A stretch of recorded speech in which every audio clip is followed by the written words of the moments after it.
sinepju graudiņš, vārds katrai dienai. Dievs zina tavu problēmu, šodienas raksturvieta, bet lai mēs tiem nedotu apgrēcību, tad ej uz jūru un izmet makšķeri un ņem pirmo zīvi, kas pieķersies, un tās muti atdarīs, tu atradīsi vienu stateri. To dod viņiem par mani un par sevi. Mateja evaņģēlijs 17. nodaļa, 27. pants. Šodienas pārdomas. Lai arī cik abrīnojama būtu Jēzus dzīve un kalpošana, laikā, kad viņš miesā dzīvoja uz zemes, arī viņš netika atbrīvots no nodokļu maksāšanas.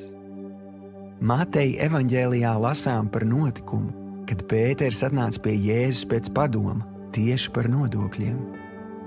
Mana īsā versija par šo sarunu ir šāda. Jēzus jautā Pēterim, ko tu proti darīt? Pēters atbild, tu taču zini, ka protu tikai zvejot zivis. Jēzus saka, labi, tad ej un dari to, ko tu proti, un tici manam vārdam. Tu noķersi zivi ar sudraba monētu mutē.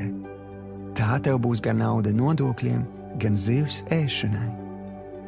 Dievs ļoti labi zināja, ar kādu problēmu Pēters pie viņa ir atnācis, un arī tavējā viņam nav sveša. Jēzum ir veids, kā to pārdabiski atrisināt. Nevelti Bībele skaidri norāda, ka viņam visas lietas ir iespējams, bet mums notiks pēc mūsu ticības. Šodienas lūkšana.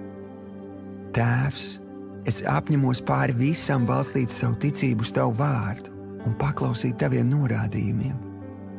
Patiesi, tu atalgo katru pēc ticības. Es ticu, ka darīdams to, ko es spēju, tu darīsi to, ko es nespēju.